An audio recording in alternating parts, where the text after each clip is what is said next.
ಪ್ರೀತಿಯ ವಿದ್ಯಾರ್ಥಿಗಳೇ, Tejas science and maths ಕ್ಲಾಸಸ್ಗೆ ಸ್ವಾಗತವನ್ನು ಕೋರುತ್ತಾ ಇಂದಿನ ಈ ಒಂದು ವಿಡಿಯೋ ಕ್ಲಿಪ್ನಲ್ಲಿ 2024 ಮತ್ತು 25ನೇ ಸಾಲಿನ SSLC ಸಂಕಲನಾತ್ಮಕ ಮೌಲ್ಯಮಾಪನ ಎಸ್ಸೆ 1 ವಿಜ್ಞಾನ ಮಾದರಿ ಉತ್ತರಗಳು ಈ ಒಂದು ವಿಡಿಯೋ ಕ್ಲಿಪ್ನಲ್ಲಿ ನೋಡೋಣ. ಅದರಲ್ಲಿ ಭಾಗ 1 ಭೌತ ವಿಜ್ಞಾನ. ಕೆಳಗಿನ ಪ್ರಶ್ನೆಗಳಿಗೆ ಸೂಕ್ತವಾದ ಒಂದು ಉತ್ತರವನ್ನು ಆರಿಸಿ ಬರೆಯಿರಿ. ಪ್ರಶ್ನೆ 1, ವಿದ್ಯುತ್ ವಿಭವಾಂತರದ SI ಏಕಮಾನ.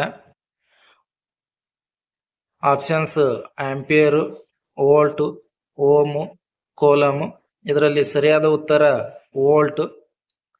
ಫ್ಲೆಮಿಂಗನ ಎಡಗೈ ನಿಯಮದಲ್ಲಿ ತೋರ್ಬೆರಳು ಸೂಚಿಸುವುದೇನೆಂದರೆ ಆಪ್ಷನ್ಸ್ ವಿದ್ಯುತ್ ಪ್ರವಾಹ, ಚಲನೆ, ವಿಭವಾಂತರ, ಕಾಂತಕ್ಷೇತ್ರ.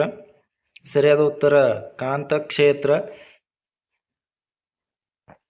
ನೆಕ್ಸ್ಟ್ 3ನೇ ಪ್ರಶ್ನೆ, ಕೆಳಗಿನ ರೋಧಕಗಳ ಜೋಡಣೆಗಳಲ್ಲಿ 13.12ರಷ್ಟು ಒಟ್ಟು ರೋಧ ಕೊಡುವ ಸಂಯೋಜನೆ ಎಂದರೆ. ಇದರಲ್ಲಿ ಸರಿಯಾದ ಉತ್ತರ ಸಿ. ಏಕೆಂದರೆ ಸಿಯಲ್ಲಿ ಸರಣಿ ಜೋಡಣೆ ಮತ್ತು ಸಮಾಂತರ ಜೋಡಣೆ ರೋಧಕಗಳನ್ನು ಕೊಟ್ಟಿರ್ತಕ್ಕಂಥದ್ದು. ಸರಣಿ ಜೋಡಣೆಯಲ್ಲಿ 9 ಓಂ ರೋಧವನ್ನು ಹೊಂದಿರತಕ್ಕಂಥದ್ದು. ಅದೇ ರೀತಿ ಸಮಾಂತರ ಜೋಡಣೆಯಲ್ಲಿ 2 ರೋಧಕಗಳನ್ನು ಕೊಟ್ಟಿರ್ತಕ್ಕಂಥದ್ದು. ಅದು 1/Rp = 1/R1 ಪ್ಲಸ್ R2. ಅವಾಗ 1/R1 9 ಪ್ಲಸ್ 1/R2 9 = 1 ಪ್ಲಸ್ 1. ಅದು ಲಸ ತೆಗೆದಾಗ 9 ಬರ್ತದೆ. ಆದ್ದರಿಂದ 1 ಪ್ಲಸ್ 1. ಅವಾಗ 2/9. ಅವಾಗ Rp 9/2 2 ಒಂದೇ.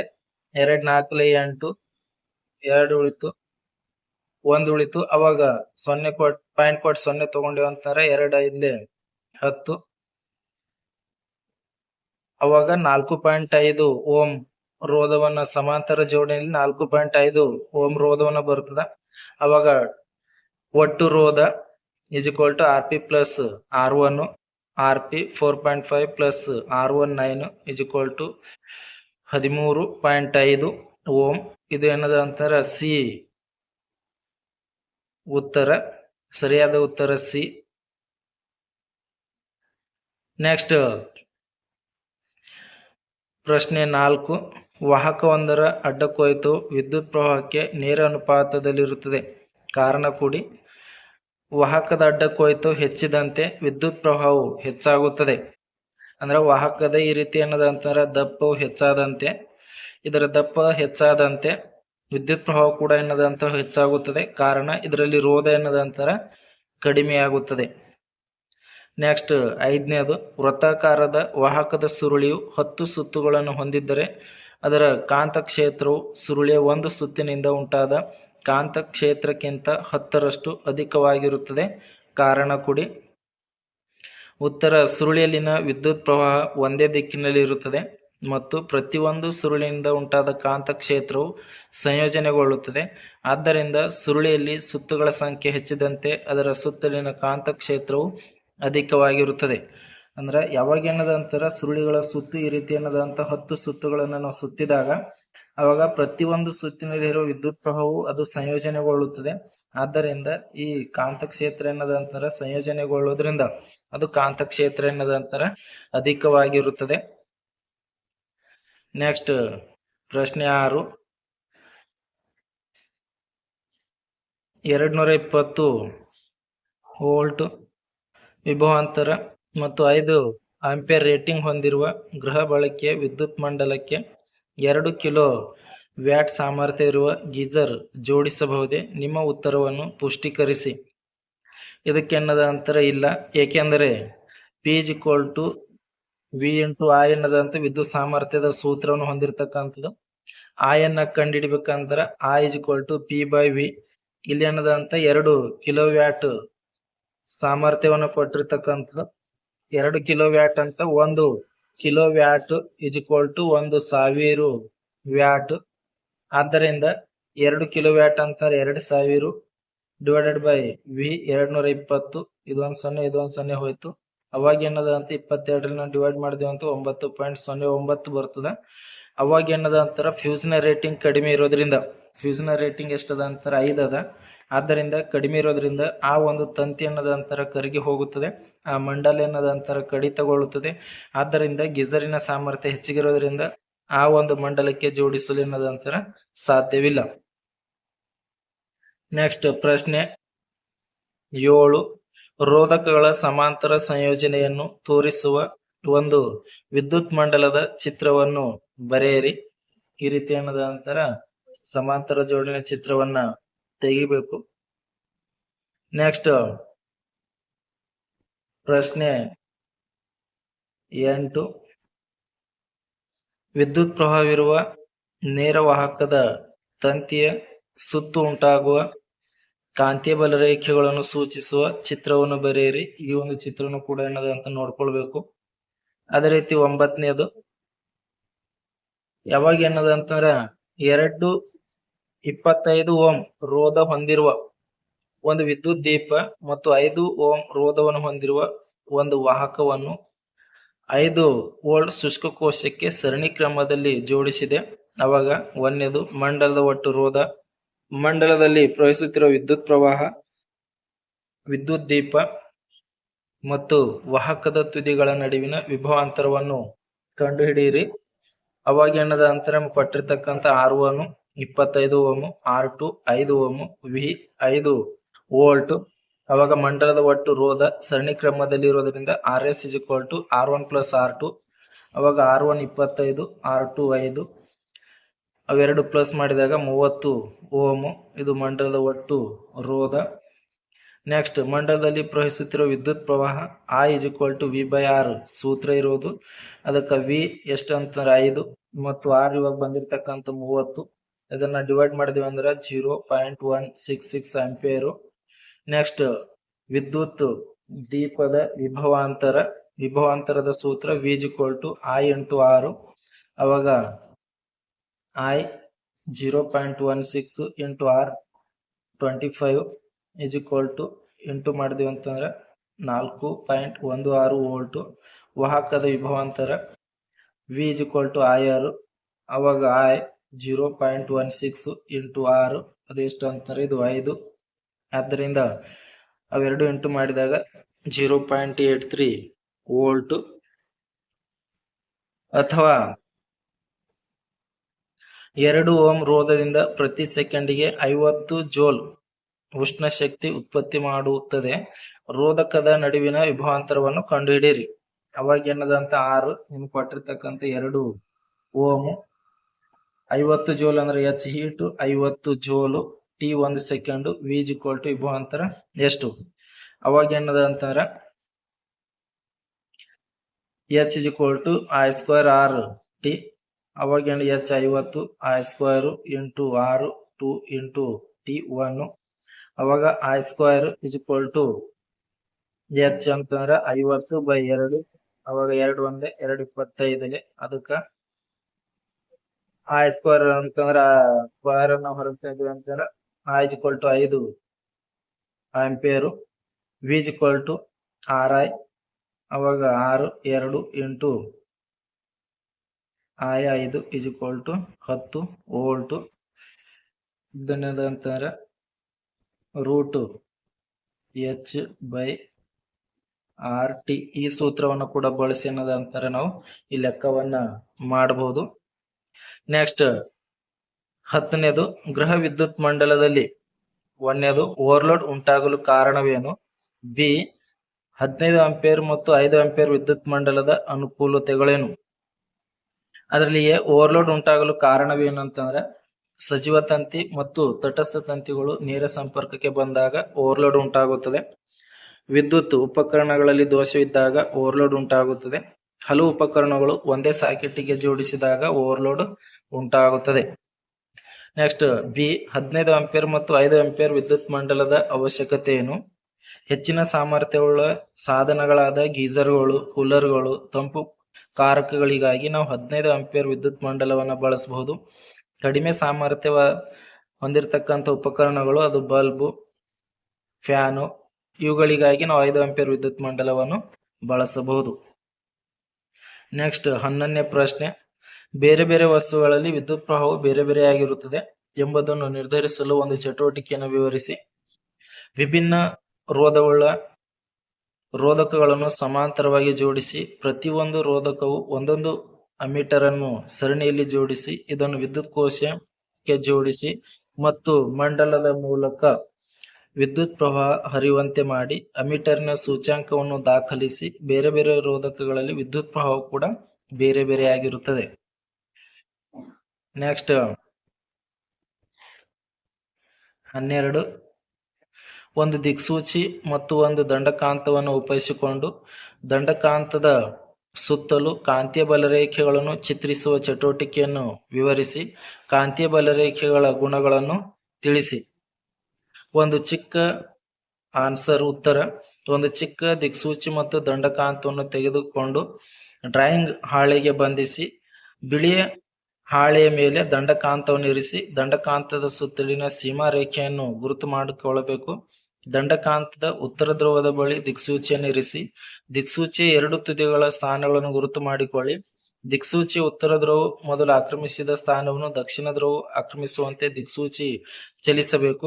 ಇದೇ ರೀತಿ ದಿಕ್ಸೂಚಿಯನ್ನು ದಂಡಕಾಂತದ ದಕ್ಷಿಣ ಧ್ರುವ ತಲುಪುವವರೆಗೆ ಮುಂದುವರಿಸಬೇಕು. ಗುರುತು ಮಾಡಿದ ಬಿಂದುಗಳನ್ನು ನಯವಾದ ವಕ್ರತೆಯಿಂದ ಸೇರಿಸಬೇಕು. ಇದು ಕಾಂತೀಯ ಬಲರೇಖೆಗಳನ್ನು ಪ್ರತಿನಿಧಿಸುತ್ತದೆ. ಕಾಂತೀಯ ಬಲರೇಖೆಗಳ ಗುಣಲಕ್ಷಣಗಳು. ಕಾಂತೀಯ ಬಲರೇಖೆಗಳು ಉತ್ತರ ಧ್ರುವದಲ್ಲಿ ಉತ್ಸರ್ಜಿಸಿ ದಕ್ಷಿಣ ಧ್ರುವದಲ್ಲಿ ವಿಲೀನಗೊಳ್ಳುತ್ತವೆ. ಯಾವುದೇ 2 ಕಾಂತೀಯ ಬಲರೇಖೆಗಳು ಒಂದನ್ನೊಂದು ಛೇದಿಸುವುದಿಲ್ಲ. ಕಾಂತ ಧ್ರುವಗಳಲ್ಲಿ ಕಾಂತೀಯ ಬಲರೇಖೆಗಳು ದಟ್ಟವಾಗಿರುತ್ತವೆ. ಕಾಂತೀಯ ಬಲರೇಖೆಗಳು ಆವೃತ್ತ ಜಾಲಗಳಾಗಿವೆ. ನೆಕ್ಸ್ಟ್, ಅಥವಾ ವಿದ್ಯುತ್ ಪ್ರವಹಿಸುತ್ತಿರುವ ವಾಹಕವನ್ನು ಕಾಂತಕ್ಷೇತ್ರದಲ್ಲಿ ಇರಿಸಿದಾಗ ಅದು ಯಾಂತ್ರಿಕ ಬಲವನ್ನು ಅನುಭವಿಸುತ್ತದೆ ಎಂದು ನಿರ್ಧರಿಸಲು ಒಂದು ಚಟುವಟಿಕೆಯನ್ನು ವಿವರಿಸಿ. ವಾಹಕದ ಮೇಲಿನ ಬಲದ ದಿಕ್ಕನ್ನು ಕಂಡುಹಿಡಿಯಲು ಸಹಾಯಕವಾದ ನಿಯಮವನ್ನು ವಿವರಿಸಿ. ಇದು ಪ್ರಶ್ನೆ. ಉತ್ತರ, ಅಲ್ಯೂಮಿನಿಯಂನ ಒಂದು ಚಿಕ್ಕ ಸಲಾಕೆ ಎಬಿಯನ್ನು ಇದು ತೆಗೆದುಕೊಂಡು 2 ವಾಹಕ ತಂತಿಗಳ ಸಹಾಯದಿಂದ ಆಧಾರ ಸ್ತಂಭಕ್ಕೆ ಸಮಾಂತರವಾಗಿರುವಂತೆ ಜೋಡಿಸಿ ಒಂದು ಶಕ್ತಿಯುತ ಕುದುರೆ ಲಾಳಕಾರದ ಕಾಂತವನ್ನು ತೆಗೆದುಕೊಂಡು ಅದರ ಕಾಂತ ಕ್ಷೇತ್ರವು ಮೇಲ್ಮುಖವಾಗಿರುವಂತೆ ಆ 2 ಧ್ರುವಗಳ ನಡುವೆ ಚಿಕ್ಕ ಸಲಾಕೆ ಇರಿಸಿರಿ. ಇದಕ್ಕಾಗಿ ಅಲ್ಯೂಮಿನಿಯಂನ ಕಂಬಿಯ ಕೆಳಭಾಗಕ್ಕೆ ಕಾಂತದ ಉತ್ತರ ಧ್ರುವ ಮತ್ತು ಮೇಲ್ಭಾಗಕ್ಕೆ ಕಾಂತದ ದಕ್ಷಿಣ ಧ್ರುವ ಇರುವಂತೆ ಕಾಂತವನ್ನು ಲಂಬವಾಗಿರಿಸಿ. ಅಲ್ಯೂಮಿನಿಯಂನ ತಂತಿಯ ತುದಿಗಳು ಬ್ಯಾಟರಿ, ಸ್ವಿಚ್, ರಿಯೋಸ್ಟಾಟ್ಗಳಿಗೆ ಸರಣಿ ಜೋಡಣೆಯಲ್ಲಿ ಜೋಡಿಸಿ. ಅಲ್ಯೂಮಿನಿಯಂನ ತಂತಿಯ ಬಿ ತುದಿಯಿಂದ ಎ ತುದಿಗೆ ವಿದ್ಯುತ್ ಪ್ರವಾಹ ಹರಿಯುವಂತೆ ಮಾಡಿ. ಅವಾಗ ಎಡಭಾಗಕ್ಕೆ ಸಲಾಕೆಯ ಸ್ಥಾನಪಲ್ಲಟಗೊಳ್ಳುವುದನ್ನು ನೀವು ಗಮನಿಸುವಿರಿ. ಸಲಾಕೆಯಲ್ಲಿನ ವಿದ್ಯುತ್ ಪ್ರವಾಹದ ದಿಕ್ಕನ್ನು ಬದಲಾಯಿಸಿ ಹಾಗೂ ಸಲಾಕೆಯು ಸ್ಥಾನಪಲ್ಲಟವಾಗುವ ದಿಕ್ಕನ್ನು ವೀಕ್ಷಿಸಿ. ಇದು ಈಗ ಬಲಭಾಗದಲ್ಲಿದೆ. ಫ್ಲೆಮಿಂಗನ ಎಡಗೈ ನಿಯಮ. ಎಡಗೈ ಹೆಬ್ಬೆರಳು, ತೋರ್ಬೆರಳು ಮತ್ತು ಮಧ್ಯದ ಬೆರಳುಗಳು ಪರಸ್ಪರ ಲಂಬವಾಗಿರುವಂತೆ ಇರಿಸಿಕೊಂಡಾಗ ತೋರ್ಬೆರಳು ಕಾಂತ ಕ್ಷೇತ್ರದ ದಿಕ್ಕು, ಮಧ್ಯದ ಬೆರಳು ವಿದ್ಯುತ್ ಪ್ರವಾಹದ ದಿಕ್ಕು ಹಾಗೂ ಹೆಬ್ಬೆರಳು ವಾಹಕದ ಮೇಲೆ ವರ್ತಿಸುವ ಚಲನೆ ಅಥವಾ ಬಲದ ದಿಕ್ಕನ್ನು ಸೂಚಿಸುತ್ತದೆ. ಪ್ರಶ್ನೆ 13. ಎ 20 ಡಿಗ್ರಿ ಸೆಲ್ಸಿಯಸ್ನಲ್ಲಿ ಎ, ಬಿ, ಸಿ ವಸ್ತುಗಳ ರೋಧಶೀಲತೆಯನ್ನು ನೀಡಲಾಗಿದೆ. ಇವುಗಳಲ್ಲಿ ಯಾವುದನ್ನು ವಾಹಕವಾಗಿ ಮತ್ತು ಯಾವುದನ್ನು ಅವಾಹಕವಾಗಿ ಬಳಸಬಹುದು? ನಿಮ್ಮ ಉತ್ತರವನ್ನು ಸಮರ್ಥಿಸಿ. ಇಲ್ಲಿ ನಿಮಗೆ ಏನದಂತ ಕೋಷ್ಟಕವನ್ನು ಕೊಟ್ಟಿರ್ತಕ್ಕಂಥದ್ದು A 2.63 × 10⁻⁸ ohm metre, B 1.60 × 10⁻⁸ ohm metre, C 10⁻12 ohm metre. ಅವಾಗ ಬಿ ಅನ್ನು ವಾಹಕವಾಗಿ ಬಳಸಬಹುದು, ಏಕೆಂದ್ರೆ ಇದರ ರೋಧಶೀಲತೆ ಅನ್ನೋದಂತ ಅತ್ಯಂತ ಕಡಿಮೆಯಾಗಿದೆ. ಸಿ ಅನ್ನು ಅವಾಹಕವಾಗಿ ಬಳಸಬಹುದು, ಏಕೆಂದ್ರೆ ಇದರ ರೋಧಶೀಲತೆ ಅತ್ಯಂತ ಹೆಚ್ಚಾಗಿದೆ. ನೆಕ್ಸ್ಟ್ ಬಿ ಪ್ರಶ್ನೆ. ತಾಪನ ಘಟಕಗಳು ಕೆಂಪಾಗಿ ಉರಿಯುವಂತೆ ವಿದ್ಯುತ್ ಹೀಟರ್ನ ಸುರುಳಿ ಉರಿಯೋದಿಲ್ಲ, ಕಾರಣ ತಿಳಿಸಿ. ತಾಪನ ಘಟಕಗಳು ಹೆಚ್ಚು ರೋಧ ಹೊಂದಿರುವ ಮಿಶ್ರಲೋಹದಿಂದ ಮಾಡಲ್ಪಟ್ಟಿದ್ದು ವಿದ್ಯುತ್ ಹರಿಸಿದಾಗ ಹೆಚ್ಚು ತಾಪ ಉತ್ಪತ್ತಿಯಾಗಿ ಹೊಳೆಯುತ್ತವೆ. ಆದರೆ ವಿದ್ಯುತ್ ಹೀಟರ್ನ ಸುರುಳಿಯ ರೋಧ ಕಡಿಮೆ. ಆದ್ದರಿಂದ ವಿದ್ಯುತ್ ಹರಿಸಿದಾಗ ತಾಪನ ಘಟಕಗಳಷ್ಟು ಬಿಸಿಯಾಗುವುದಿಲ್ಲವಾದ್ದರಿಂದ ಹೀಟರ್ನ ಸುರುಳಿ ಹೊಳೆಯುವುದಿಲ್ಲ. ನೆಕ್ಸ್ಟ್ ಭಾಗ ಬಿ ರಸಾಯನ ವಿಜ್ಞಾನ. ಕೆಳಗಿನ ಪ್ರಶ್ನೆಗಳಿಗೆ ಸೂಕ್ತವಾದ ಉತ್ತರವನ್ನು ಆರಿಸಿ ಬರೆಯಿರಿ. 14 ಕೆಳಗಿನವುಗಳಲ್ಲಿ ಒಂದು ಅಂತರೋಷ್ಣಕ ಕ್ರಿಯೆ ಯಾವುದೆಂದರೆ ಅದು ಸರಿಯಾದ ಉತ್ತರ ಸೀಸದ ನೈಟ್ರೇಟ್ ನ ಕಾಸುವಿಕೆ. ಏಕೆಂದರೆ ನೈಸರ್ಗಿಕ ಅನಿಲದ ದಹನದಿಂದ ಉಷ್ಣ ಬಿಡುಗಡೆ ಆಗುತ್ತದೆ. ಜೈವಿಕ ವಸ್ತುಗಳ ವಿಘಟನೆಯಿಂದ ವಸ್ತುವಿನಲ್ಲಿ ಉಷ್ಣ ಬಿಡುಗಡೆ ಆಗುತ್ತದೆ. ಸಂಕೀರ್ಣ ಆಹಾರ ವಿಭಜನೆಯಿಂದ ಕೂಡ ಉಷ್ಣ ಬಿಡುಗಡೆ ಆಗುತ್ತದೆ. ಸೀಸ ನೈಟ್ರೇಟ್ ಎನ್ನದಂತೂ ಉಷ್ಣವನ್ನ ಹೀರಿಕೊಳ್ಳುತ್ತದೆ. ಆದ್ದರಿಂದ ಅಂತರೋಷ್ಣಕ ಕ್ರಿಯೆ ಯಾವುದಂತಾರೆ ಅದು ಸೀಸ ನೈಟ್ರೇಟ್ ನ ಕಾಸುವಿಕೆ. ನೈಟ್ರಿಕ್ ಆಮ್ಲದ ಧೂಮಕ್ಕೆ ಹಿಡಿದಾಗ ಬಣ್ಣವನ್ನು ಬದಲಾಯಿಸುವ ಲಿಟ್ಮಸ್ ಕಾಗದ ಅದು ಒದ್ದೆಯಾದ ನೀಲಿ ಲಿಟ್ಮಸ್ ಕಾಗದ. ಒದ್ದೆಯಾಗಿರ್ತಕ್ಕಂಥ ನೀಲಿ ಲಿಟ್ಮಸ್ ಕಾಗದವು ಅದು ನೈಟ್ರಿಕ್ ಆಮ್ಲದ ಧೂಮಕ್ಕೆ ತಂದಾಗ ಅದು ಬಣ್ಣವನ್ನ ಬದಲಾಯಿಸುತ್ತದೆ, ಅಂದ್ರೆ ಕೆಂಪು ಬಣ್ಣಕ್ಕೆ ಬದಲಾಗುತ್ತದೆ. ಕಾಸಿದಾಗ ತಾಮ್ರವು ಪುಡಿಯು ಕಪ್ಪಾಗುವುದು, ಏಕೆಂದರೆ ತಾಮ್ರವು ಉತ್ಕರ್ಷಣಗೊಳ್ಳುವುದರಿಂದ. ನೆಕ್ಸ್ಟ್ 17 ಕ್ಷಾರಗಳು ಎಂದರೇನು? ನೀರಿನಲ್ಲಿ ವಿಲೀನವಾಗುವ ಪ್ರತ್ಯಾಮ್ಲಗಳನ್ನು ಕ್ಷಾರಗಳು ಎನ್ನುವರು. 18 ಆಹಾರ ಪದಾರ್ಥಗಳನ್ನು ಗಾಳಿ ಪ್ರವೇಶಿಸದ ಸಂಗ್ರಾಹಕಗಳಲ್ಲಿ ಇಡುವುದು ಒಂದು ಉತ್ತಮ ಅಭ್ಯಾಸ. ಏಕೆ? ಉತ್ಕರ್ಷಣೆ ತಡೆಗಟ್ಟಲು, ಕಮಟುವಿಕೆಯನ್ನ ತಡೆಗಟ್ಟಲು. 19 ದಂತ ವೈದ್ಯರು ಪ್ರತ್ಯಾಮ್ಲ ಟೂತ್ಪೇಸ್ಟ್ ನ ಬಳಕೆಯನ್ನು ಶಿಫಾರಸು ಮಾಡುತ್ತಾರೆ. ಏಕೆ? ಬಾಯಲ್ಲಿ ಉತ್ಪತ್ತಿಯಾಗುವ ಹೆಚ್ಚುವರಿ ಆಮ್ಲವನ್ನು ತಟಸ್ಥಗೊಳಿಸಿ ಹಲ್ಲಿನ ಸವೆತವನ್ನು ತಡೆಗಟ್ಟಲು ಈ ಒಂದು ಪ್ರತ್ಯಾಮ್ಲವಾದ ಟೂತ್ಪೇಸ್ಟ್ ಅನ್ನು ಬಳಸಲು ಸಲಹೆ ನೀಡುತ್ತಾರೆ. ನೆಕ್ಸ್ಟ್ 20 ಕೆಳಗಿನ ರಾಸಾಯನಿಕ ಸಮೀಕರಣಗಳನ್ನು ಸರಿದೂಗಿಸಿ. ಅದು BaCl2 plus H2SO4 gives rise to BaSO4 plus HCl. ಅದನ್ನ ಸರಿದೂಗಿಸಿದಾಗ ಇಲ್ಲಿ ಅಂತರ 2HCl ಇಲ್ಲಿ 2 ಬರೆದಾಗ ಅದು ಸರಿದೂಗಿಸಿದ ರಾಸಾಯನಿಕ ಸಮೀಕರಣ. Al plus Cu Cl2 gives rise to AlCl3 plus Cu. ಇಲ್ಲಿ Al 1 ಇಲ್ಲಿ Al 2 ಅದಕ್ಕೆ ಅಂತರ ನಾವು ಇಲ್ಲಿ ಅಂತಾರ Al2 ಇಲ್ಲಿ Al ಎಷ್ಟು ಇಲ್ಲಿ 2 ಪ್ರತಿವರ್ತಕ ಮತ್ತು ಉತ್ಪನ್ನದಲ್ಲಿ. ಆದ್ದರಿಂದ 2Al plus 3CuCl2 gives rise to 2AlCl3 plus 3Cu. ಅಥವಾ ಕೆಳಗಿನ ಹೇಳಿಕೆಯನ್ನು ರಾಸಾಯನಿಕ ಸಮೀಕರಣ ರೂಪಕ್ಕೆ ಪರಿವರ್ತಿಸಿ ಮತ್ತು ಸಮೀಕರಣವನ್ನು ಸರಿದೂಗಿಸಿ. ಹೈಡ್ರೋಜನ್ ಸಲ್ಫೈಡ್ ಅನಿಲವು ಗಾಳಿಯಲ್ಲಿ ಉರಿದು ನೀರು ಮತ್ತು ಸಲ್ಫರ್ ಡೈಆಕ್ಸೈಡ್ ಅನ್ನು ಉಂಟು ಮಾಡುತ್ತದೆ. ಸಮೀಕರಣ ಹೈಡ್ರೋಜನ್ ಸಲ್ಫೈಡ್ H2S, ಗಾಳಿಯಲ್ಲಿ O2 ಮತ್ತು ನೀರು ಅಂತಾರೆ H2O, ಸಲ್ಫರ್ ಡೈಆಕ್ಸೈಡ್ ಅಂದ್ರೆ SO2. ಅದಕ್ಕೆ 2H2S, 3O2, 2H2O, 2SO2. Next 21 ಕೆಳಗಿನ ಚಿತ್ರವನ್ನು ಗಮನಿಸಿ ಕೊಟ್ಟಿರುವ ಪ್ರಶ್ನೆಗಳಿಗೆ ಉತ್ತರಿಸಿ. ಯಾವ ಜೋಡಣೆಯಲ್ಲಿ ಬಲ್ಬ್ ಉರಿಯುತ್ತದೆ? ನಿಮ್ಮ ಉತ್ತರಕ್ಕೆ ಕಾರಣವನ್ನು ಕೊಡಿ. ಜೋಡಣೆ 1ರಲ್ಲಿ ಇದರಲ್ಲಿ ಬಲ್ಬ್ ಉರಿಯುತ್ತದೆ. ಹೈಡ್ರೋಕ್ಲೋರಿಕ್ ದ್ರಾವಣ ಹೈಡ್ರೋಜನ್ ಆಯನಗಳನ್ನು ಅಂದ್ರೆ H+ ಆಯನಗಳನ್ನು ಉತ್ಪಾದಿಸುತ್ತದೆ. ಈ ಆಯನಗಳು ವಿದ್ಯುತ್ ಪ್ರವಾಹವನ್ನು ಸಾಗಿಸುತ್ತವೆ. ನೆಕ್ಸ್ಟ್ ಅಥವಾ ಕೊಟ್ಟಿರುವ ಚಿತ್ರವನ್ನು ಗಮನಿಸಿ. ಅಂದ್ರೆ ಈ ಚಿತ್ರವನ್ನು ಗಮನಿಸಿದಾಗ ಎ ಚಿತ್ರದಲ್ಲಿರುವ X, ಇದು Y, ಇದು Z ಗಳನ್ನು ಹೆಸರಿಸಿ. X ಇದು ಕ್ಲೋರಿನು, Y ಹೈಡ್ರೋಜನ್ ಮತ್ತು Z ಸೋಡಿಯಂ ಹೈಡ್ರಾಕ್ಸೈಡ್. ಬಿ ಪ್ರಶ್ನೆ ಅರಳಿದ ಸುಣ್ಣದೊಂದಿಗೆ X ನ ವರ್ತನೆಯಿಂದ ಉಂಟಾಗುವ ಉತ್ಪನ್ನವನ್ನು ಹೆಸರಿಸಿ. ಚೆಲುವೆ ಪುಡಿ, ಕ್ಯಾಲ್ಸಿಯಂ ಆಕ್ಸಿಕ್ಲೋರೈಡ್,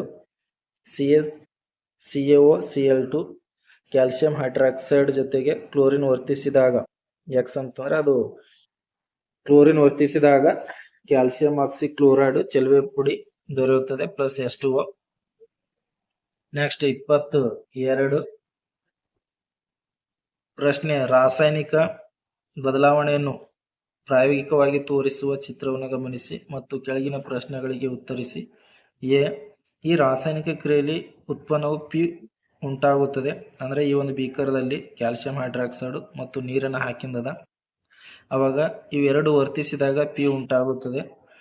ಪಿ ಯ ಮೇಲೆ ಇಂಗಾಲದ ಡೈಆಕ್ಸೈಡ್ ಅನ್ನು ಹಾಯಿಸಿದಾಗ ಕ್ಯೂ ಲವಣವು ದೊರೆಯುತ್ತದೆ. ಪಿ ಮತ್ತು ಕ್ಯೂಗಳನ್ನು ಹೆಸರಿಸಿ. P calcium hydroxide, Q calcium carbonate. B ಪ್ರಶ್ನೆ, ಕ್ಯೂ ಉತ್ಪನ್ನವನ್ನು ಕಾಸಿದಾಗ ಏನಾಗುತ್ತದೆ? ಕ್ಯೂ ಉತ್ಪನ್ನವನ್ನು ಕಾಸಿದಾಗ ಕ್ಯಾಲ್ಸಿಯಂ ಆಕ್ಸೈಡ್ ಕಾರ್ಬನ್ ಡೈಆಕ್ಸೈಡ್ ಆಗಿ ವಿಭಜನೆ ಹೊಂದುತ್ತದೆ. ನೆಕ್ಸ್ಟ್ 23, ಸಾರಕ್ತ ಸಲ್ಫ್ಯೂರಿಕ್ ಆಮ್ಲದೊಂದಿಗೆ ಸತುವಿನ ಚೂರುಗಳ ವರ್ತನೆಯನ್ನು ತೋರಿಸುವ ಮತ್ತು ಉರಿಸುವಿಕೆ ಮೂಲಕ ಹೈಡ್ರೋಜನ್ ಅನಿಲದ ಪರೀಕ್ಷೆಯನ್ನು ತೋರಿಸುವ ಪ್ರಯೋಗದ ಉಪಕರಣಗಳ ಜೋಡಣೆ ಚಿತ್ರವನ್ನು ಬರೆಯಿರಿ. ಅದರಲ್ಲಿ ಸತುವಿನ ಚೂರುಗಳು ಮತ್ತು ನಿರ್ಗಮನಾಳ ಇವುಗಳನ್ನ ಗುರುತಿಸಬೇಕು. ಆ ಸತುವಿನ ಚೂರುಗಳು ಇದು, ನಿರ್ಗಮನಾಳ ಇದು, ಇಷ್ಟೇನದಂತ ಗುರುತಿಸಬೇಕು. ನೆಕ್ಸ್ಟ್ 24, ಒಂದು ರಾಸಾಯನಿಕ ಕ್ರಿಯೆ ನಡೆದಿದೆ ಎಂದು ನಿರ್ಧರಿಸಲು ಸಹಾಯ ಮಾಡುವ ವೀಕ್ಷಣೆಗಳು ಯಾವುವು? ಉತ್ತರ, ಸ್ಥಿತಿ ಬದಲಾವಣೆ, ಬಣ್ಣದಲ್ಲಿ ಬದಲಾವಣೆ, ತಾಪದಲ್ಲಿ ಬದಲಾವಣೆ, ಅನಿಲದ ಬಿಡುಗಡೆ. ನೀರಿನಲ್ಲಿ ವಿದ್ಯುತ್ ವಿಭಜನೆ, ಕ್ಯಾಥೋಡ್ ಮತ್ತು ಆ್ಯನೋಡ್ನಲ್ಲಿ ಬಿಡುಗಡೆಯಾಗುವ ಅನಿಲಗಳನ್ನು ಹೆಸರಿಸಿ. ನೀರಿನ ವಿದ್ಯುತ್ ವಿಭಜನೆಯಲ್ಲಿ ಕ್ಯಾಥೋಡ್ನಲ್ಲಿ ಹೈಡ್ರೋಜನ್ ಅನಿಲ ಬಿಡುಗಡೆಯಾಗುತ್ತದೆ. ಆ್ಯನೋಡ್ನಲ್ಲಿ ಆಕ್ಸಿಜನ್ ಅನಿಲ ಎನ್ನದಂತರ ಬಿಡುಗಡೆಯಾಗುತ್ತದೆ. ನೆಕ್ಸ್ಟ್ 25, ಜೇನುನೊಣವು ಕುಟುಕಿದ ಭಾಗಗಳಿಗೆ ಅಡಿಗೆ ಸೋಡಾದ ಲೇಪನವು ತಕ್ಷಣದ ಪರಿಹಾರವಾಗಿದೆ, ಹೇಗೆ ವಿವರಿಸಿ. ಜೇನುನೊಣದ ಕಡಿತ ಮೆಥನೋಯಿಕ್ ಆಮ್ಲವು ಹೊಂದಿದ್ದು ನೋವು ಮತ್ತು ಉರಿಗೆ ಕಾರಣವಾಗುತ್ತದೆ. ಅಡಿಗೆ ಸೋಡಾ ಒಂದು ಸೌಮ್ಯ ಪ್ರತ್ಯಾಮ್ಲವಾಗಿದ್ದು ಆಮ್ಲದ ಪರಿಣಾಮವನ್ನು ತೊಡೆದುಹಾಕಿ ಉಪಶಮನ ನೀಡುತ್ತದೆ. ನೆಕ್ಸ್ಟ್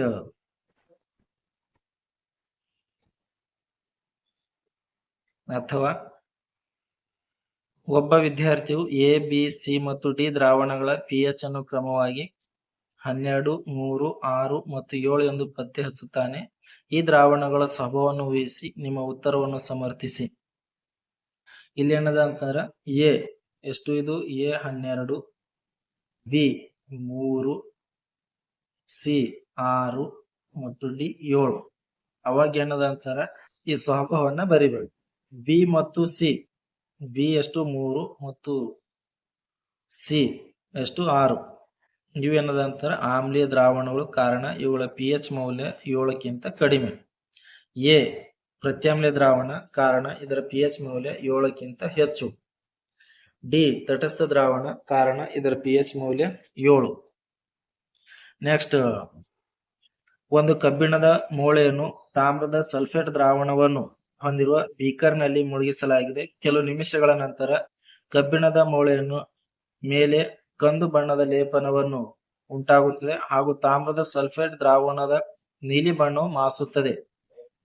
ಒಂದನೇದು, ಈ ರಾಸಾಯನಿಕ ಕ್ರಿಯೆ ವಿಧವನ್ನು ಹೆಸರಿಸಿ ಮತ್ತು ರಾಸಾಯನಿಕ ಸಮೀಕರಣವನ್ನು ಬರೆಯಿರಿ. ರಾಸಾಯನಿಕ ಕ್ರಿಯೆ ವಿಧ ಸ್ಥಾನಪಲ್ಲಟ ಕ್ರಿಯೆ ಮತ್ತು ಸಮೀಕರಣ Fe + CuSO4 gives rise to FeSO4 + Cu. Next ಎರಡನೇದು, ಈ ರಾಸಾಯನಿಕ ಕ್ರಿಯೆಯಲ್ಲಿ ಉಂಟಾಗುವ ಬದಲಾವಣೆಗಳಿಗೆ ಕಾರಣವೇನು? ಹೆಚ್ಚು ಕ್ರಿಯಾಶೀಲವಾದ ಕಬ್ಬಿಣ ತಾಮ್ರದ ಸಲ್ಫೇಟ್ ದ್ರಾವಣದಿಂದ ತಾಮ್ರವನ್ನು ಸ್ಥಾನಪಲ್ಲಟಗೊಳಿಸುತ್ತದೆ. ಸ್ಥಾನಪಲ್ಲಟಗೊಂಡ ತಾಮ್ರವು ಕಬ್ಬಿಣದ ಮೂಳೆಯ ಮೇಲೆ ಸಂಗ್ರಹವಾಗುತ್ತದೆ. ನೆಕ್ಸ್ಟ್ ಭಾಗ ಸಿ, ಅದು ಜೀವ ವಿಜ್ಞಾನ ಅಥವಾ ಜೀವಶಾಸ್ತ್ರ. ಇದರಲ್ಲಿ ಗ್ಲುಕೋಸ್ ವಿಭಜನೆಗೊಂಡು ಪೈರುವೇಟ್ ಉಂಟಾಗುತ್ತದೆ 27. ಸರಿಯಾದ ಉತ್ತರ, ಕೋಶ ದ್ರವ್ಯದಲ್ಲಿ ಗ್ಲುಕೋಸ್ ವಿಭಜನೆ ಹೊಂದಿ ಪೈರುವೇಟ್ ಉಂಟಾಗುತ್ತದೆ. ಅದು ಎಲ್ಲಿ ಅಂತಾರೆ? ಕೋಶ ದ್ರವ್ಯದಲ್ಲಿ. ಮಹಾಮಸ್ತಿಷ್ಕ ಆಲೋಚನೆಗೆ ಕಾರಣ ಮೆಡುಲಾ, ಅದು ವಾಂತಿಯಾಗುವಿಕೆಯನ್ನು ನಿಯಂತ್ರಿಸುತ್ತದೆ. ನೆಕ್ಸ್ಟ್ 29, ಅಪಧಮನಿಗಳು ದಪ್ಪವಾದ ಸ್ಥಿತಿಸ್ಥಾಪಕ ಭಿತ್ತಿಯನ್ನು ಹೊಂದಿರುತ್ತವೆ, ಆದರೆ ಅಭಿಧಮನಿಗಳು ಕವಾಟಗಳಿರುವ ತೇಳು ಭಿತ್ತಿಯನ್ನು ಹೊಂದಿರುತ್ತದೆ, ಏಕೆ? ಸರಿಯಾದ ಉತ್ತರ, ಅಪಧಮನಿಗಳಲ್ಲಿ ರಕ್ತ ಹೆಚ್ಚು ಒತ್ತಡದಿಂದ ಹರಿಯುತ್ತದೆ, ಆದರೆ ಅಭಿಧಮನಿಗಳಲ್ಲಿ ರಕ್ತ ಕಡಿಮೆ ಒತ್ತಡದಿಂದ ಹರಿಯುತ್ತದೆ. ನೆಕ್ಸ್ಟ್ 30, ಕೆಳಗೆ ಕೊಟ್ಟಿರುವ ಚಿತ್ರವನ್ನು ಗಮನಿಸಿ. ಈ ಒಂದು ಚಿತ್ರವನ್ನು ಗಮನಿಸಿದಾಗ ಎಕ್ಸ್ ಸಂಗಮ ಬಿಂದುವಿನ ಪ್ರಾಮುಖ್ಯತೆಯನ್ನು ತಿಳಿಸಿ. ಇದರ ಜೀವಕೋಶಗಳಿಗೆ ನರವೇಗಗಳನ್ನು ವಿತರಿಸಲು ಅನುವು ಮಾಡಿಕೊಡುತ್ತದೆ. ನೆಕ್ಸ್ಟ್ ಪ್ರಶ್ನೆ, ನಮ್ಮ ದೇಹದಲ್ಲಿ ಥೈರಾಕ್ಸಿನ್ ಹಾರ್ಮೋನಿನ ಪ್ರಾಮುಖ್ಯತೆಯನ್ನು ತಿಳಿಸಿ ಮತ್ತು ಈ ಹಾರ್ಮೋನ್ನ ಕಡಿಮೆ ಸ್ರವಿಕೆಯಿಂದ ಉಂಟಾಗುವ ಪರಿಣಾಮವನ್ನು ತಿಳಿಸಿ. ಪ್ರಾಮುಖ್ಯತೆ: ಕಾರ್ಬೋಹೈಡ್ರೇಟು, ಪ್ರೋಟೀನು, ಕೊಬ್ಬಿನ ಚಯಾಪಚಯ ಕ್ರಿಯೆಯನ್ನು ನಿಯಂತ್ರಿಸುತ್ತದೆ. ಈ ಒಂದು ಹಾರ್ಮೋನ್ ಕಡಿಮೆ ಸ್ರವಿಕೆಯಿಂದ ಸರಳ ಗಳಗಂಡ ರೋಗ ಉಂಟಾಗುತ್ತದೆ, ಅಂದ್ರೆ ಗೈಟರ್ ಕಾಯಿಲೆ ಅನ್ನೋದಂತ ಉಂಟಾಗುತ್ತದೆ. ನೆಕ್ಸ್ಟ್ 32, ನೆಫ್ರಾನ್ನ ರಚನೆಯನ್ನು ತೋರಿಸುವ ಚಿತ್ರವನ್ನು ಬರೆಯಿರಿ ಮತ್ತು ಬಾಮನ್ ಕೋಶಗಳನ್ನು ಗುರುತಿಸಿ. ಈ ಒಂದು ನರಕೋಶ ನೆಫ್ರಾನಿನ ಚಿತ್ರವನ್ನ ತೆಗಿಬೇಕು. ನೆಕ್ಸ್ಟ್, ಮುಟ್ಟಿದರೆ ಮುನಿ ಸಸ್ಯದಲ್ಲಿ ಬೆಳವಣಿಗೆಯನ್ನು ಆಧರಿಸಿದ ಸ್ವತಂತ್ರ ಚಲನೆಯು ಹೇಗೆ ಉಂಟಾಗುತ್ತದೆ ವಿವರಿಸಿ. ಮುಟ್ಟಿದರೆ ಮುನಿ ಸಸ್ಯ ಜೀವಕೋಶಗಳು ತಮ್ಮೊಳಗಿನ ನೀರಿನ ಪ್ರಮಾಣವನ್ನು ಬದಲಾಯಿಸಿ ತಮ್ಮ ಆಕಾರವನ್ನು ಬದಲಾಯಿಸುತ್ತವೆ. ಇದರ ಪರಿಣಾಮವಾಗಿ ಅವು ಉಬ್ಬುವ ಅಥವಾ ಮುದುಡುವ ಮೂಲಕ ತಮ್ಮ ಆಕಾರವನ್ನು ಬದಲಾಯಿಸುತ್ತವೆ. ಅಥವಾ ಕುಂಡದಲ್ಲಿರುವ ಹುರುಳಿ ಸಸ್ಯವನ್ನು ಸ್ವಲ್ಪವೇ ತೆರೆದ ಕತ್ತಲೆಯ ಕೋಣೆಯಲ್ಲಿ ಇಡಲಾಗಿದೆ. ಈ ಸಸ್ಯದಲ್ಲಿ 3 ಅಥವಾ 4 ದಿನಗಳ ನಂತರ ಗಮನಿಸಬಹುದಾದ ಬದಲಾವಣೆಗಳು ಏನು? ನಿಮ್ಮ ಉತ್ತರಕ್ಕೆ ಕಾರಣವನ್ನು ಕೊಡಿ. ಹುರುಳಿ ಸಸ್ಯದ ಕಾಂಡ ಬೆಳವಣಿಗೆ ಬೆಳಕಿನ ಕಡೆಗೆ ಬಾಗುತ್ತದೆ. ಹುರುಳಿ ಸಸ್ಯದ ಕಾಂಡವು ಅದು ಬೆಳಕಿನ ಕಡೆಗೆ ಬಾಗುತ್ತದೆ. ದ್ಯುತಿ ಅನುವರ್ತನ ತೋರಿಸುತ್ತದೆ. ಸಸ್ಯ ಬೆಳಕನ್ನು ಗ್ರಹಿಸಿದಾಗ ಅದರ ಕಾಂಡದ ತುದಿಯಲ್ಲಿ ಆಕ್ಸಿನ್ ಎಂಬ ಹಾರ್ಮೋನ್ ಸಂಶ್ಲೇಷಿಸಲ್ಪಟ್ಟು ಜೀವಕೋಶಗಳು ಉದ್ದವಾಗಿ ಬೆಳೆಯಲು ಸಹಾಯ ಮಾಡುತ್ತದೆ. ಬೆಳಕು ಸಸ್ಯದ ಒಂದು ಕಡೆಯಿಂದ ಪಸರಿಸಲು ಪ್ರಾರಂಭಿಸಿದಾಗ ಆಕ್ಸಿನ್ ಕಾಂಡದ ನೆರಳಿನ ಭಾಗದ ಕಡೆಗೆ ವಿಸರಣೆಗೊಳ್ಳುತ್ತದೆ. ಆಕ್ಸಿನ್ನ ಈ ಸಾಂದ್ರತೆಯು ಬೆಳಕಿನಿಂದ ದೂರವಿರುವ ಕಾಂಡದ ಭಾಗದಲ್ಲಿರುವ ಜೀವಕೋಶಗಳನ್ನು ಉದ್ದವಾಗಿ ಬೆಳೆಯಲು ಪ್ರಚೋದಿಸುತ್ತದೆ. ಹೀಗೆ ಸಸ್ಯ ಬೆಳಕಿನ ಕಡೆಗೆ ಬಾಗುತ್ತದೆ. 34, ಮಾನವನ ಹೃದಯದ ರಚನೆಯನ್ನು ನಮ್ಮ ದೇಹದಲ್ಲಿ ಹೆಚ್ಚು ಆಕ್ಸಿಜನ್ ಅನ್ನು ಪಡೆಯಲು ಮತ್ತು ಹೆಚ್ಚು ಶಕ್ತಿಯನ್ನು ಉತ್ಪಾದಿಸಲು ಪೂರಕವಾಗಿದೆ. ಈ ಹೇಳಿಕೆಯನ್ನು ವೈಜ್ಞಾನಿಕವಾಗಿ ಸಮರ್ಥಿಸಿ. ಹೃದಯವು 4 ಕೋಣೆಗಳನ್ನು ಹೊಂದಿದೆ. ಇದರಿಂದಾಗಿ ಆಕ್ಸಿಜನ್ ಸಮೃದ್ಧ ರಕ್ತ ಕಾರ್ಬನ್ ಡೈಆಕ್ಸೈಡ್ ಯುಕ್ತ ರಕ್ತದೊಂದಿಗೆ ಮಿಶ್ರಣವಾಗುವುದಿಲ್ಲ. ಹೃದಯದ ಎಡ ಮತ್ತು ಬಲಭಾಗಗಳು ಸೆಪ್ಟಮ್ನಿಂದ ಪ್ರತ್ಯೇಕಿಸಲ್ಪಟ್ಟಿವೆ. ರಕ್ತವು ಪ್ರತಿಯೊಂದು ಪರಿಚಲನೆಗೆ 2 ಬಾರಿ ಹೃದಯವನ್ನು ಹಾದು ಹೋಗುತ್ತದೆ. ಇದರಿಂದ ಆಕ್ಸಿಜನ್ ಪೂರೈಕೆಯು ಹೆಚ್ಚು ಸಮರ್ಥವಾಗಿ ನಡೆಯುತ್ತದೆ. 35, ಮಾನವನ ಮೆದುಳಿನ ರಚನೆಯನ್ನು ತೋರಿಸುವ ಚಿತ್ರವನ್ನು ಬರೆಯಿರಿ. ಪಾನ್ಸ್ ಮತ್ತು ಅನುಮಸ್ತಿಷ್ಕವನ್ನು ಗುರುತಿಸಿ. ನೆಕ್ಸ್ಟ್ 36, ಹಾವನ್ನು ಕಡಿದ ತಕ್ಷಣ ನಮ್ಮ ದೇಹದ ಬಡಿತವು ಹೆಚ್ಚಾಗುತ್ತದೆ. ಈ ಸಂದರ್ಭದಲ್ಲಿ ನಮ್ಮ ದೇಹದಲ್ಲಿ ಜರುಗುವ ರಾಸಾಯನಿಕ ಸಹಭಾಗಿತ್ವವನ್ನು ವಿವರಿಸಿ. ಉತ್ತರ: ಅಡ್ರಿನಲ್ ನೇರವಾಗಿ ರಕ್ತಕ್ಕೆ ಸ್ರವಿಕೆಯಾಗುತ್ತದೆ. ಚರ್ಮದಲ್ಲಿನ ಸಣ್ಣ ಅಪಧಮನಿಗಳ ಸುತ್ತ ಇರುವ ಸ್ನಾಯುಗಳ ಸಂಕೋಚನೆಯಿಂದ ಚರ್ಮಕ್ಕೆ ರಕ್ತ ಕಡಿಮೆಯಾಗುತ್ತದೆ. ಪಕ್ಕೆಲುಬು ಸ್ನಾಯುಗಳು ಮತ್ತು ಒಪ್ಪೆಯ ಸಂಕೋಚನೆಗಳಿಂದ ಉಸಿರಾಟದ ಗತಿ ಹೆಚ್ಚಾಗುತ್ತದೆ. ಹೃದಯದ ಬಡಿತದ ವೇಗವು ಹೆಚ್ಚಾಗಿ ಸ್ನಾಯುಗಳಿಗೆ ಹೆಚ್ಚು ಆಕ್ಸಿಜನ್ ಪೂರೈಕೆಯಾಗುತ್ತದೆ. Next 37, A.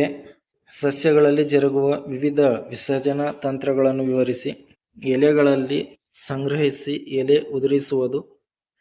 ಮೃತ ಜೀವಕೋಶಗಳಲ್ಲಿ ಹೊರಧರ್ಮದಂತಹ ಅಂಗಾಂಶಗಳ ಮೂಲಕ ಹೊಳೆಯ ಸ್ಕೈಲಮ್ ಅಂಟು ಮತ್ತು ರಾಳದ ರೂಪದಲ್ಲಿ ಸಂಗ್ರಹಿಸುವುದು.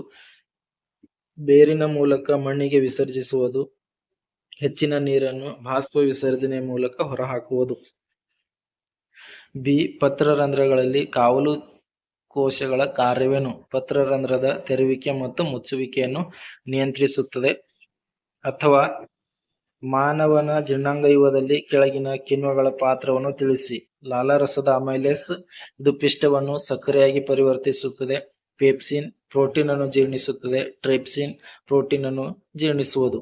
ಪರಿಕ್ರಮಣ ಚಲನೆ ಎಂದರೇನು? ಅನ್ನನಾಳದ ಸ್ನಾಯುಗಳ ಲಯಬದ್ಧವಾದ ಸಂಕೋಚನ ಮತ್ತು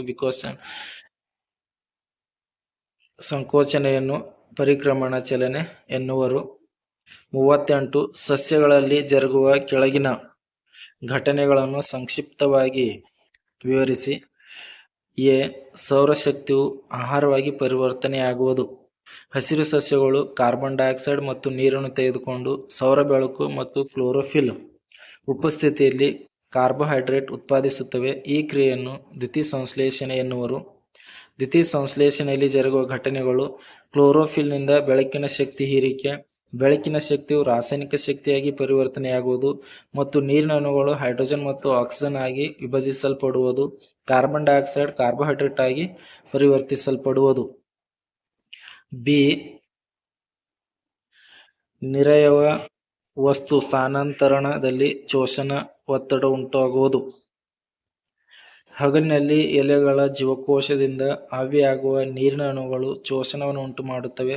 ಇದು ಬೇರುಗಳ ಸ್ಕೈಲಮ್ ಕೋಶಗಳಿಂದ ನೀರನ್ನು ಎಳೆದುಕೊಳ್ಳುತ್ತದೆ. ಗಾಳಿಗೆ ತೆರೆದ ಸಸ್ಯದ ಭಾಗಗಳಿಂದ ಆವಿಯ ರೂಪದಲ್ಲಿ ನೀರು ನಷ್ಟವಾಗುವುದನ್ನು ಬಾಷ್ಪ ವಿಸರ್ಜನೆ ಎನ್ನುವರು. ಸಿ. ಕಡಿಮೆ ಒತ್ತಡ ಇರುವ ಅಂಗಾಂಶಗಳಿಗೆ ಆಹಾರ ವಸ್ತುಗಳ ಸ್ಥಾನಾಂತರಣ.